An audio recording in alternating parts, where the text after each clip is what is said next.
Welcome, ladies and gentlemen, to the 2017 IeSF 9th Esports World Championship. It's a little bit of a mouthful, but we're glad to have you with us tonight. It is going to be a new day, beginning with Tekken7, and we are going to be going through the round of 8 all the way on to finals. It's going to be lots of great games, and it's going to be exciting to bring them to you all. We are at the Busan International Passenger Tournament in Busan, South Korea. We'd like to welcome you to a great Tekken7 spectacle. My name is Rapid. I am here with Alchemist, and we are going to be breaking things down, starting off by kind of talking about a little bit of the games. Yesterday, I understand that you were able to come here and check everything out. Yes, I came in yesterday. I got to know a few of the players. I got to watch them play, played a few sets with them. It was actually quite interesting to see just who made it out of their country as the representative for this event, and just seeing the different play styles, characters, and the versatility within the game right now. I think it's going to be a very interesting event to see just how these play styles clash and just how well players can play against these players they don't have much experience against. Well, that's actually something that's really cool about Tekken as kind of a conceptual game, is that not only do you have multiple different players, but you have multiple different characters that they can choose and play styles that you can do there. And now you add in that extra factor of having a bunch of players from countries that you may not always get a chance to watch at majors or qualifying events for Tekken World Tour. You're going to see a much wider variety of skill levels and play styles. So we're going to be getting into that, but first, let's go ahead and kind of break down how this tournament is going to be run. We finished the round of 16 yesterday, and we're moving into the round of 8. And here you can see that information on your screen. Over 300 players participating from 30 different countries around the world in our 3 different esports. We are into day number 3 of this tournament, which means we'll have the Tekken7 quarterfinals, semifinals, and grand finals. We are going all the way. And that's about all that it has on screen. So, ta-da, that's all the info. And here's what the round of 8 looks like. So, as we can see, we have Switzerland versus Korea, which should be the first match coming up. The 2 players on that, I believe, are Take Kurin, or who goes by Kira Kira, versus Junding. Right. We have Thailand versus India. We have Philippines versus Malaysia. We have Israel versus New Zealand. Just like before, a very diverse cast of players as well as characters. Right. And hopefully a lot of interesting matches coming up. I'm very curious to see how any of these matches go, because I think you can't really call anything at this point. Yeah. Okay. Sounds a little bit different now, but I'm glad that you pointed it out. You can't really call anything. There are 8 countries and 8 players representing those countries left. Out of all of the 8 players that we do have remaining, who would you say is your picks to do the best so far? Okay, so the players I think you should watch out for, obviously Junding, who is a very formidable player. I'd say he's one of the better players out of Korea, which is the strongest country in the world for Tekken, in terms of tournament performance. He knows how to play in these events where it doesn't matter how long or how short the set is. He'll know he has all this experience as well as clutch factor. He has characters he knows how to play in every situation. So he has a Lucky Chloe, and he also has an Eddie, which he picks whenever he wants to. He can alternate between either character. Either character he plays at a top level. Other players you should watch out for are obviously Thailand. We have Book, who's I think he's considered Thailand's best player. He's a Jin main, Jin loyalist. He did really well for himself, maybe in the past 4 years, became very well known. And the last player that most people would know is Dojin, who is a player who doesn't really have a main when it comes to tournament, mainly plays character roulette every now and again, just hits that random button and gets the character that he likes. Says, you know what, I'm going to play this character. Yesterday he was playing Eddie on stream, on off stream, and he was playing in some of the matches. I've never seen him play Eddie before in my life. Eddie goes to win win 3-0. Well, I mean, I guess that's another skill in and of itself. It's not necessarily just to be great at one character, but to be able to adapt to multiple characters. And as we talk about characters, players, and countries, we'll be breaking down a few of those as we look to start things off with our representative from Korea.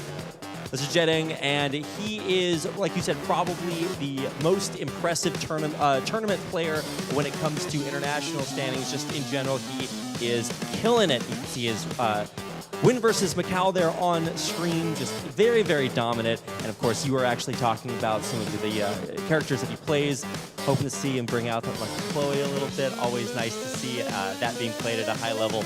And of course, his opponent is going to be from Switzerland, and this is a matchup that you would definitely favor Korea. Definitely. But Kira, no slouch. He's considered one of Europe's best players. And as you can see, he's an Eliza main.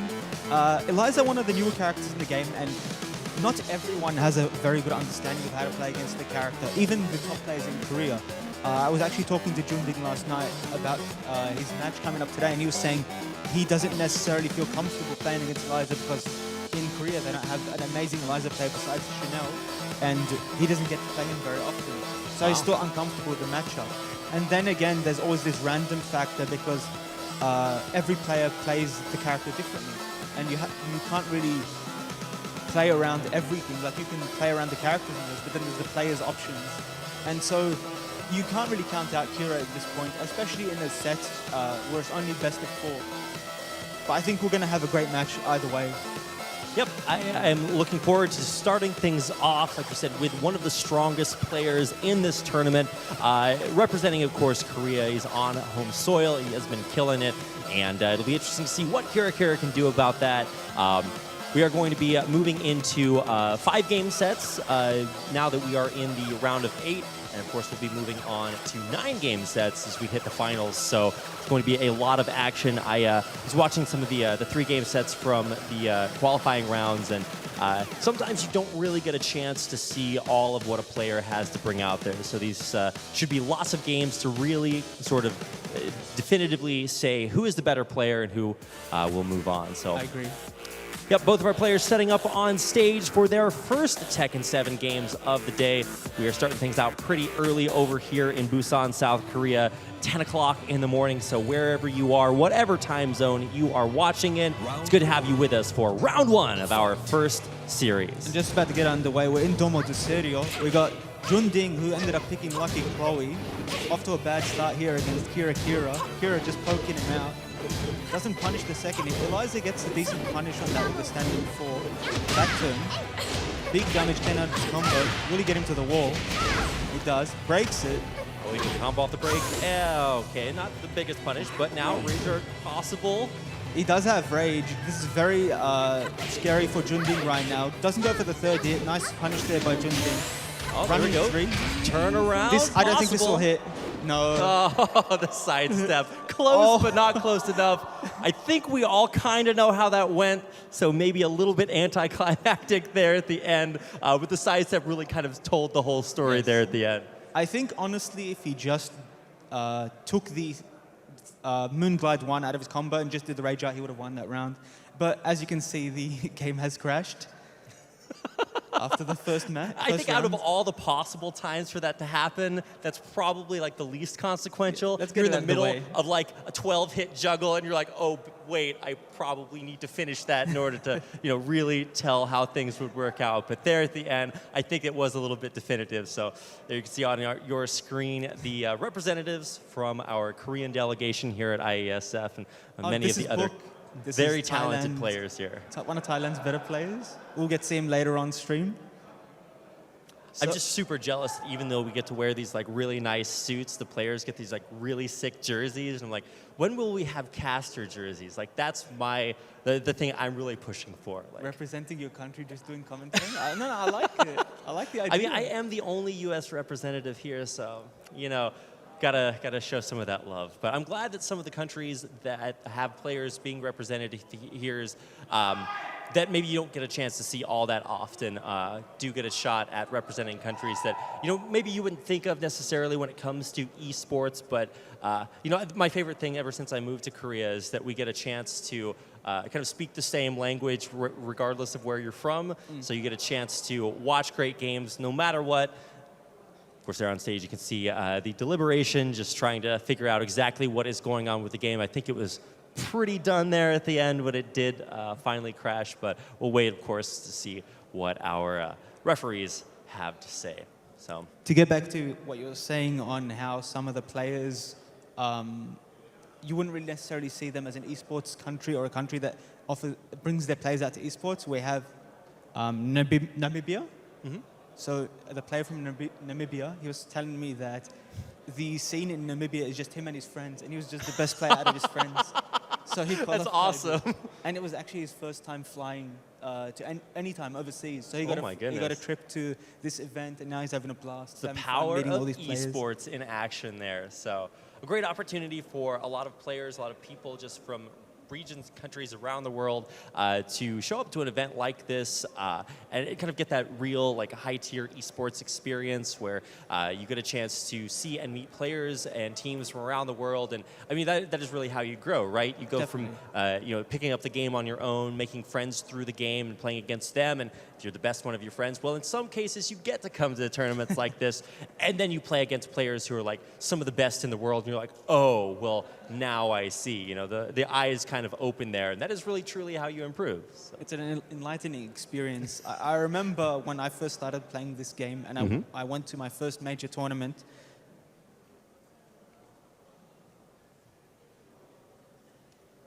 Sorry, we're still trying to hear exactly what's going on. My sound is having a few issues here, so I'm still trying to get a confirmation on what's going on. So it looks like our judges have reached a decision, and that is, of course, that the Korean representative did win. He will be awarded that one win, and then we'll be moving into game number 2 as soon as possible. I think that's kind of the only way it could have gone. Looked pretty over there at the end, so congratulations, referees and judges. Good job. Hopefully we can be getting into game number 2 here just momentarily. I've never been a big fan of like bird watching, but I kind of get the idea. You kind of listen to what they sound like. That's what my microphone, my in-ear sounds like right now. So I'm not sure exactly what variety of bird it is. I'm not quite there yet, but I'm getting a few chirps, so we'll be working on that. As we get into game number 2 of Switzerland versus Korea, of course, 5 game sets, and still waiting on that game to come up on our screen. But with a performance like that, it was a little bit close there at the end. I know Rage Drives and Rage Arts are new to Tekken7, so they do allow for that kind of comeback potential, almost, kind of. Well, it's a very good thing because it creates an entirely new level of mind game and depth to closing out a round. You can't be overly aggressive because then you put yourself in danger of eating a Rage Art. You can't be overly defensive because then your opponent will get free pressure on you, right, and then eventually maybe space you out, backdash and get a whiff punish with a Rage Drive or something. So Rage Drives are used more reactively, or rather to do in combos to get that extra damage, whereas Rage Drives are more proactive.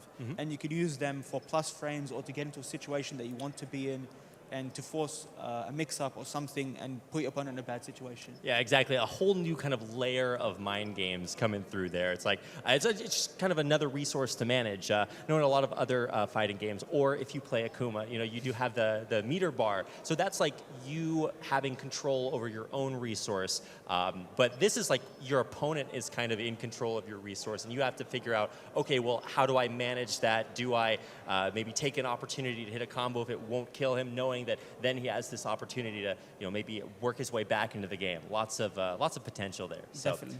got a chance to see kind of a little illustration of that. We're only 1 game in, so our level of analysis is somewhat limited. If you're me, my level of analysis is always limited, but that's why you have experts like you here. So when it comes to analyzing one game, there's only so much that you can do there. Yeah, it was just one round too. Yeah, oh yeah, that's true. It's not even an entire series. Thankfully, we do have commercial breaks that we cut to, and then we I don't know, get together and we're like, okay. So we've just got confirmation that we're rebooting the system. Okay. And we'll have the game up shortly. But as for now, just from what we've seen so far, which is very limited, I think that either player could have gotten a feel just for just a understanding of how the other person might want to play. Okay, just trying to get a confirmation about whether we are ready to go with our second game. Looks like still having a few issues. We reboot everything and get it back up and underway. This is where the qualities of casters are really tested. It's like, how much filler material did you prepare? I would say that alongside of this just being our third tournament day, we are in Busan, South Korea. And in South Korea, this is a very monumental day. You know what day it is today? I do not. It is Pepero Day. If you're from Japan, you probably know it as Pocky, but Pepero is the South Korean variety, and it's so popular that we have an entire day for it. And so I was given Pepero yesterday, so happy Pepero Day. If you have a best friend or a person of significance in your life, get them some Pepero, and for no reason at all, they will think that is pretty cool. So That's actually interesting. I didn't know, but I remember turning on the TV and seeing commercials for Pepero. Okay, sorry, just trying to micromanage between audio and games, and it looks like we might be ready to go. It is still a process to figure out exactly what happened. I mean, we as, I guess, bystanders can say, oh, well, one guy won the game and the other guy lost the game, so let's just have another game. But there's a much larger process. I think one of the things about IeSF is about like legitimating esports as like a kind of a convention and having these conventions that need to be followed. So that is what they are working on up there. Getting more and more interesting birds in my ear, so we're going to do away with that for a second so that I can keep my sanity. But moving on with the tournament, you know, we've only had one game so far, but it's hard to, you know, even in that one game, it's easy to illustrate, okay, well, South Korea seems to be doing pretty well. We were looking at some of the other players in the tournament and talking about maybe some players to watch. I know you were highlighting like Thailand, maybe Israel, both as nations that should be doing well here. And I would say that at least just from my experience in other esports, you know, you don't get a chance to see those nations like super on top in you know, a lot of other ones. But when it comes to fighting games, and specifically here Tekken, those are two of the big ones to watch. Yes, definitely.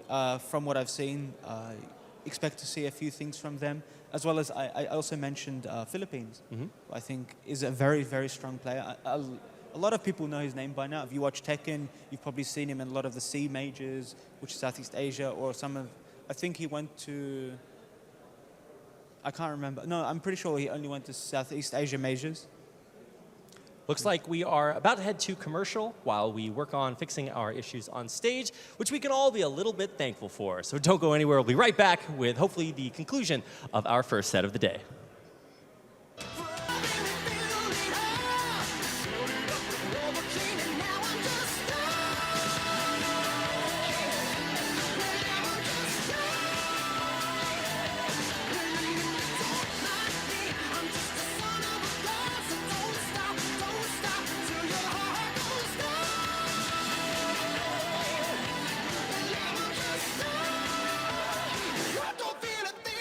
Welcome back, ladies and gentlemen, to the 9th Esports World Championship here in Busan, South Korea. Rapid with Alchemist, we are about to get back into our first series of the day. Is Korea taking on Switzerland, with Korea up 1-0. A few technical difficulties, but we are back and ready to go with our second game of the series, so we should be able to get that up on your screen.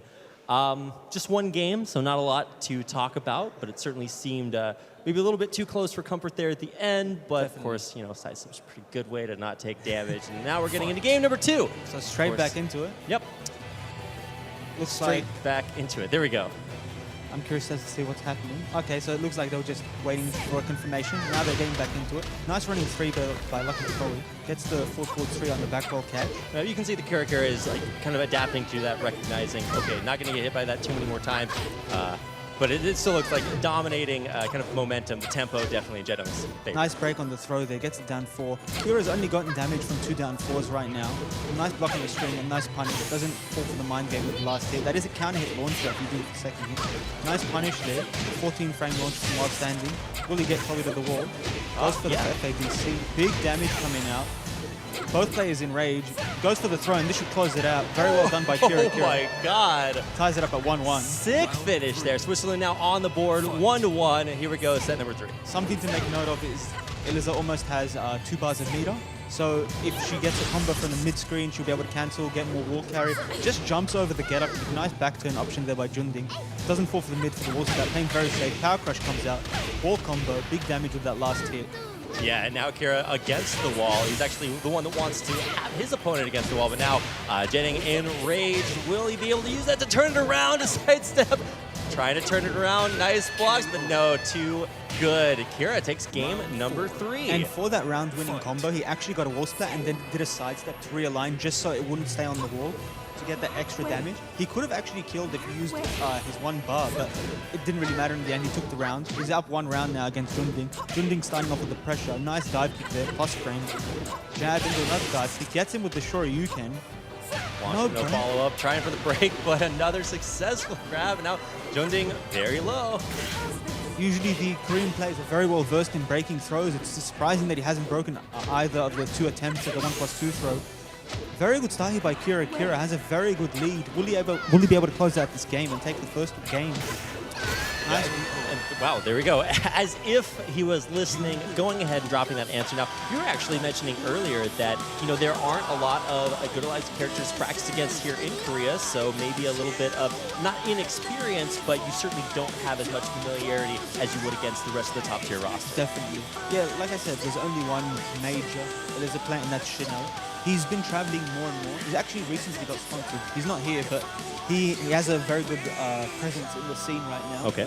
I was told he doesn't play, Junding himself doesn't play much against Chanel. So yes, the experience does come into play right now. One thing I would like to point out is if Junding decides to switch characters to Eddie. Eddie versus Eliza is very difficult for one reason. Eddie has a very bad sidestep, and he also, when he goes into his stance, Eliza can just shoot at projectiles and they hit him on the ground, and he can't sidestep the projectiles very consistently. Wow.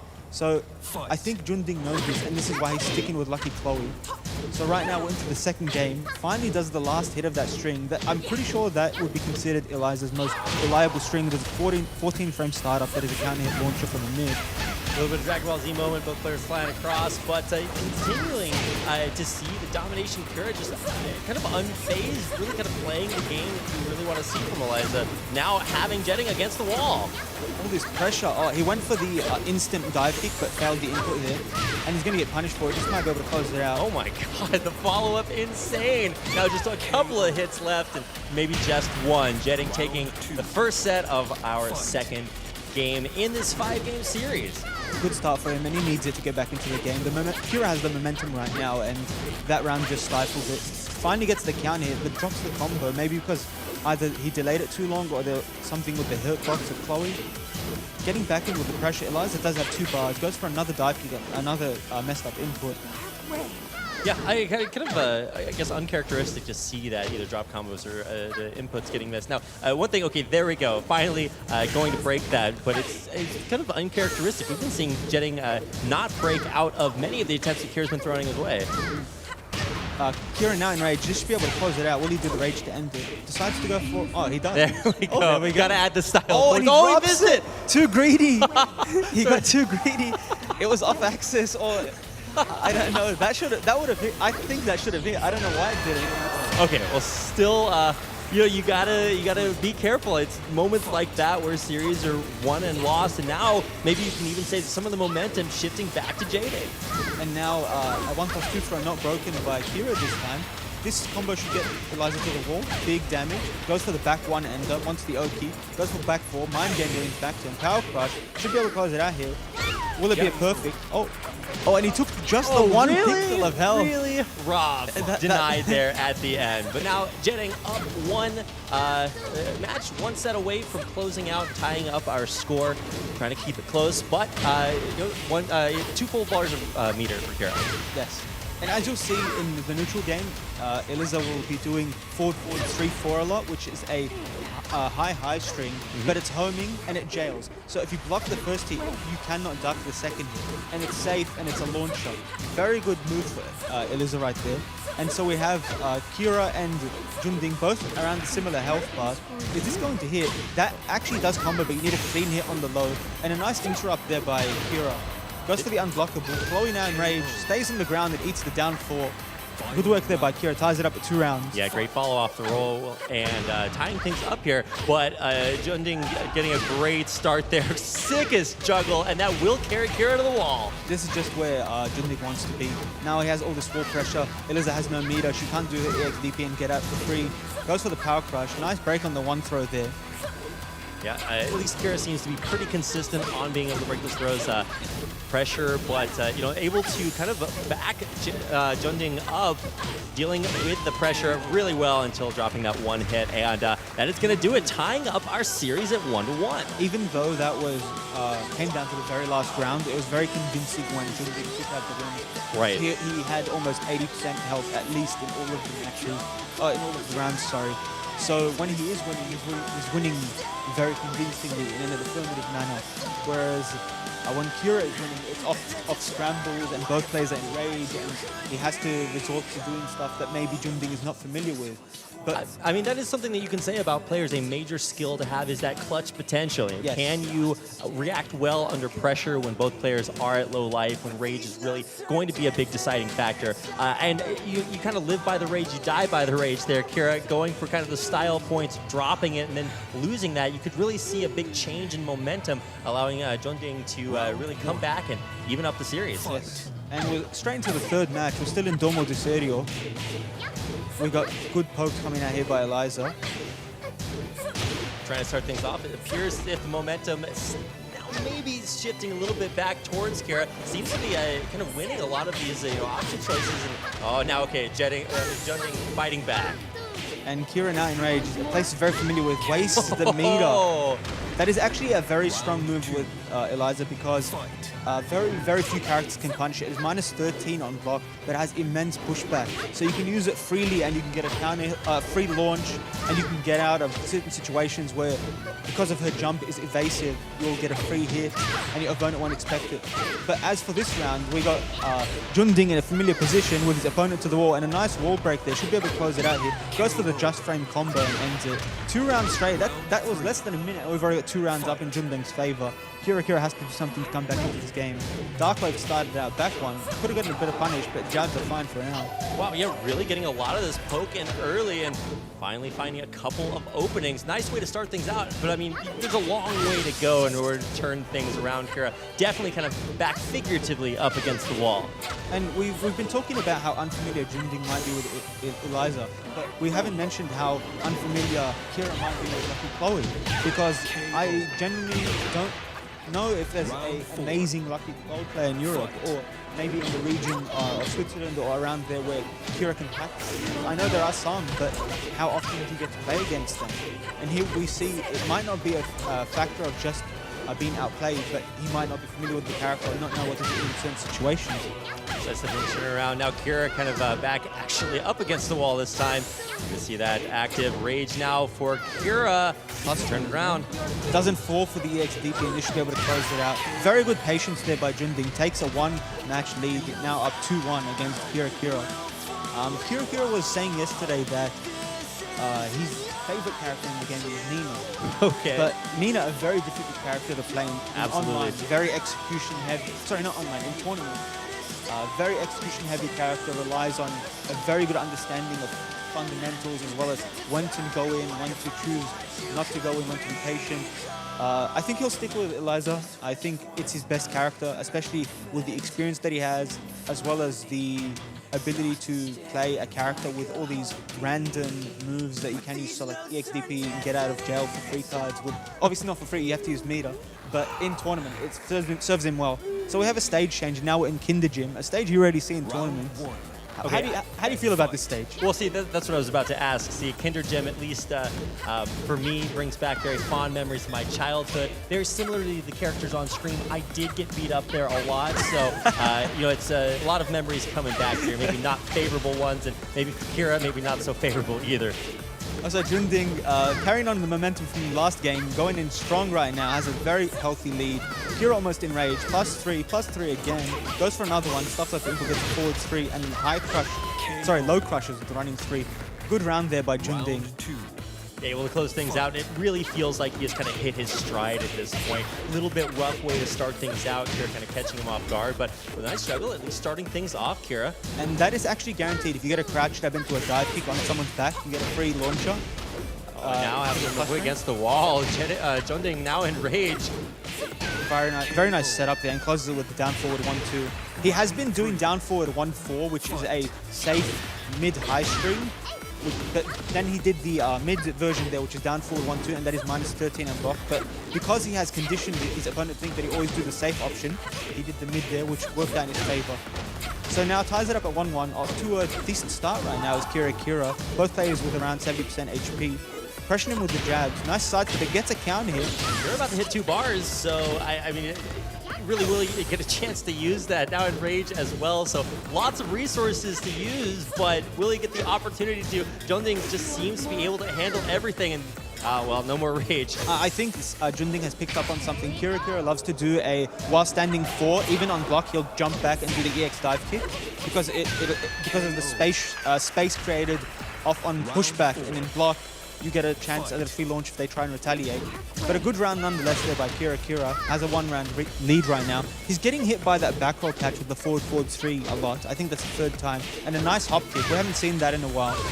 At the wall once again. Goes for the back 1 and the sidestep 4. Off to a healthy lead.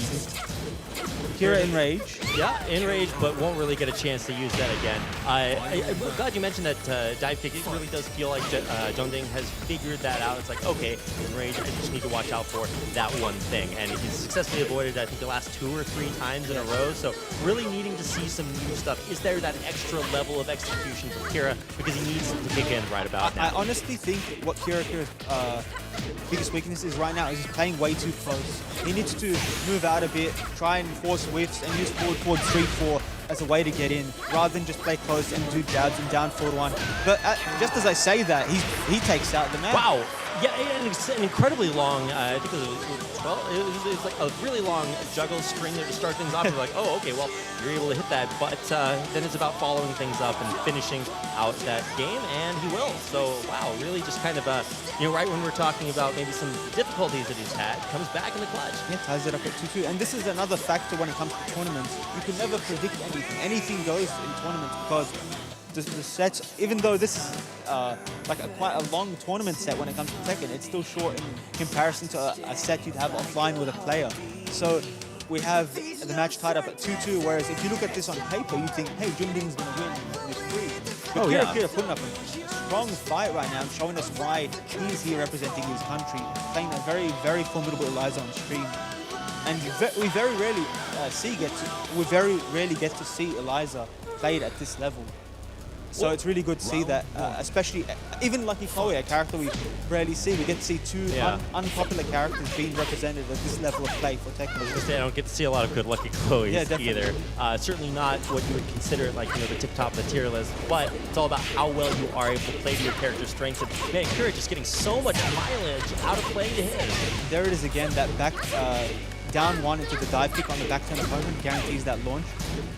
And this maybe is where we see the unfamiliarity for Junding in terms of Eliza come into play.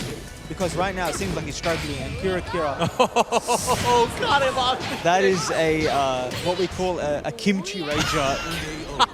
It's when a player is angry, so they just throw out rager. I love it. And it hits, and that'll be Junding up 1 set. I gotta say, it all comes down to this. We might not have expected it to be so close, but I don't think Junding wants to make it look that way for this final set. Slightly low for that wall splat to continue the combo, but it does get a lot of damage from this back turn 3+4. Nice, jabs him out of the last hit. Can he close it out? And he does with the down back 3-4. All right, so very clinical, a little bit of style there on the first kill, but back to business for set number 2, and now could be match point here for Junding. And it looks just like that, like Junding's had enough. He wants to say, man, I've given this guy enough chances, I'm going to take this round. He's got 2 rounds up right now, but Kira's still putting up a fight. Has 2 meters, and he decides to use one of them. Sidesteps to continue the combo. Nice, side wall screws him over though. Hits him out of the jump, doesn't fall for the mid. End it just yet. no duck, and gets the counter. Down 4 closes it out. Well done by God, Kira Kira. This is so close. You know, especially after our first game and having a little bit of time to kind of think over that, Junding did look to have the advantage, but now, oh my God, Kira Kira taking Junding down to range.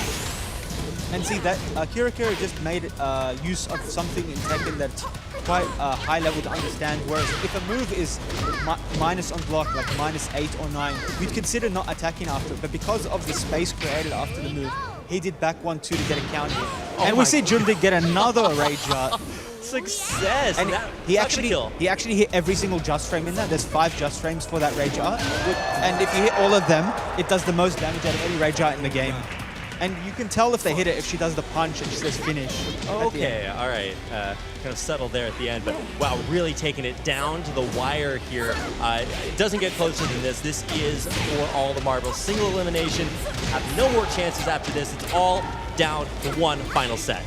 And will we see an upset? Kira Kira playing out of his mind right now, playing this IeSF and gets the low parry. Junding getting low parry a lot, going for a low option like a down back 3 or a crouch jab after a safe move that Eliza does. Wants to try and get out of pressure. No duck on the forward 3-4 there.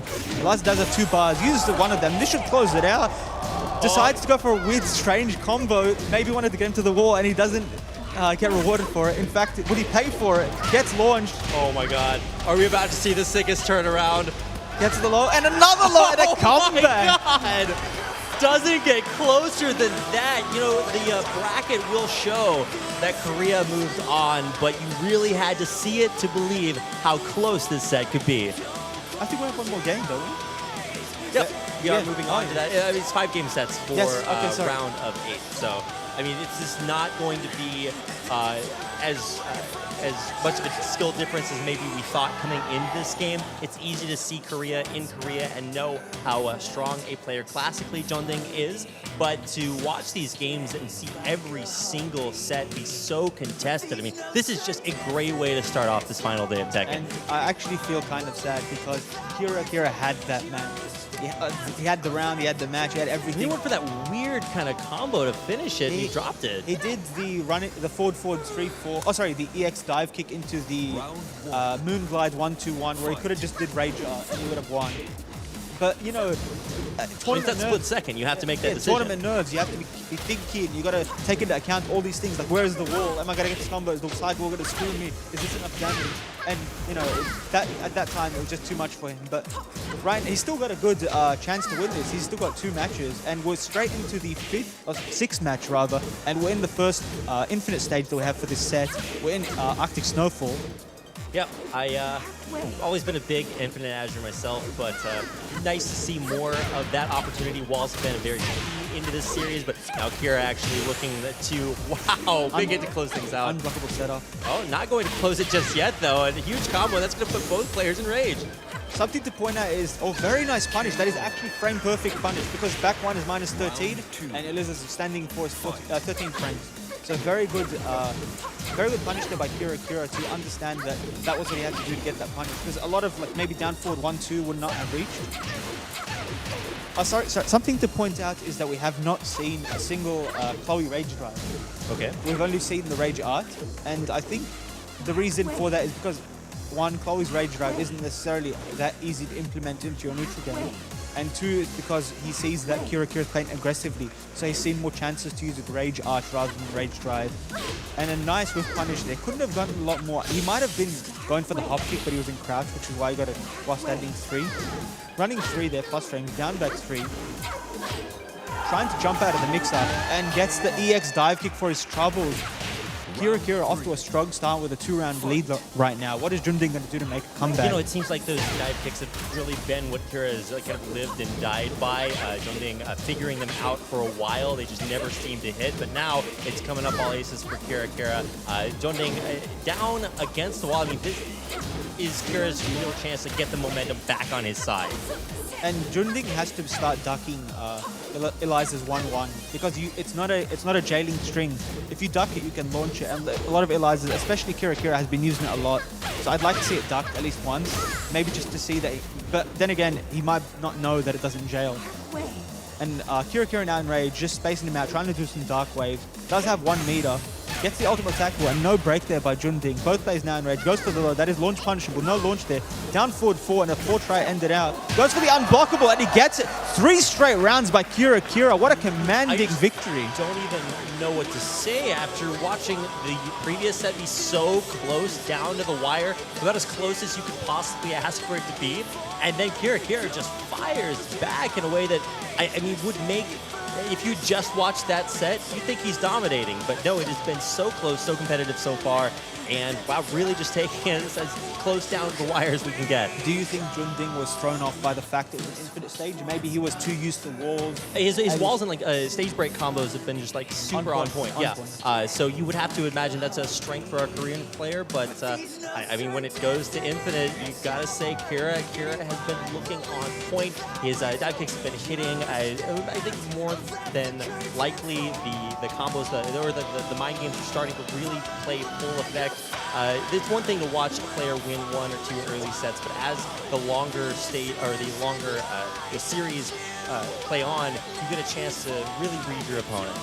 And for those who don't understand how that match ended, Kira did a back 4, which is a knee, and you can cancel that by using 1 meter, and it'll go to her stance, which is a moon glide, which has a low, a mid, and other mix-ups.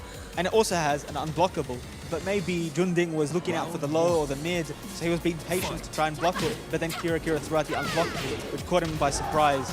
And it worked out his favor, obviously, because he won that match convincingly. But now we're into the 7th match, I believe, and we got Mishima building. I love the music for this stage. Kira starting off with a lot of forward 3-4s. Hop kick, could have got a better punish. That is -17 on block. Every character can launch it, except Steve. I had to turn my volume up just so I could jam out a little bit to the music. It is pretty dope. But now moving here into, oh wow, nice trade. Both players around even life, but it's Kira to get the first hit to send it. Junding into ring. Also, just to correct myself, not every character can launch it now that I think about it. But yeah, it is very bad on block. And a nice interrupt. Kira knows that situation. So when Chloe is in back turn, she'll do the first roll, and she'll do the first hit, which is back turn forward 3+4, 3+4. You have 13 frames to interrupt between the first 2 hits, so you always win if they go for the first hit. And he's been doing 1+2, which is the jumping but the hip attack, and it's being it out every time. So very good awareness there by Kira. Oh my god, perfect finish there. Not quite a perfect couple of chips, but that's going to even things up in the set score. Start things off. A perfect time to get there for Kira to start the juggle. And we've got him at the wall right now. Big damage and good Oki coming off right now for Kira. Still has 1 meter. Goes no punish there, but there is a lot of pushback. That is -13. Falls for the last hit. He hasn't used that. Against the wall, nowhere to go. He hasn't used that before, so I'm really happy to see that he's saved it for when he needs it. And just as we see there, Junding wasn't expecting it. So that's how you know players are conditioning one another. And goes into the back there. And then we see the hip attack again. That will win every time, and Kira knows it. Very good awareness of the matchup. And Kira takes the round up to a 2-1 lead. Does have 2 bars. How's he going to make use of them? I see an EX dive kick coming in our near future. I can already see that coming. It's been very, very prevalent. Oh, and there it is. Great way to start things and great way to finish them as well. A huge struggle, really put him in a big life lead. Oh, the last hit whiffs, probably because of Chloe's small hurt box and the sidewall. Unfortunate there for Kira. Flips him over for the ultimate tackle, gets a bit of damage with them slaps. Running 3, gets the plus frames, and just lies down on him. No respect. Damn, goes for the EX dive kick again. I mean, these are just statements being made here. I love how close it's been. Both players really trading it out over and over again. Junding now in rage, but it appears as if, getting turned around. This is so close. Both players in rage. What's going to happen now? And a dark wave to take it out. Kira with a defeat. Junding. What are we watching? Just an incredible upset, and that's it. Switzerland with a huge upset. You can really see just like that look of perfect happiness at the end. An incredible way to finish off the best set we could have hoped for. I have no idea what to say. Junding easily the favorite to win this tournament and take it all. Eliminated in the first match we have on stream. This is obviously an excellent showing for Switzerland, an excellent showing for Kira, just to show how well these players in like the lesser-known regions of the world can play Tekken, and you can show up to these tournaments and play to this level and do well against the best players in the world. I mean, even looking forward to our next sets, we've got, I think, India versus Thailand coming up. And I mean, that's even one that you could kind of make the same analysis before we got a chance to watch our first set. Like, okay, well, one of these players kind of obviously seems to be a little bit of a higher tier, but I mean, you have to show up at the tournament. And this is just such a great opportunity for maybe nations with players that you wouldn't consider very high up on that, the rankings. But wow, what a way to start off the day, Alchemist. That was beautiful, Tekken. You get a chance to watch some incredible matches like that, and we're going all the way. This is just the first match in the round of 8. We are going all the way to the grand finals, so there's plenty of more Tekken yet to come. What was your favorite moment, just like really the defining moment that set that up as one of the best matches of Tekken? When the game crashed. Okay. No. Well, hopefully everything goes according to plan as we head out to a commercial break. We'll be back with the next match in the round of 8 coming your way.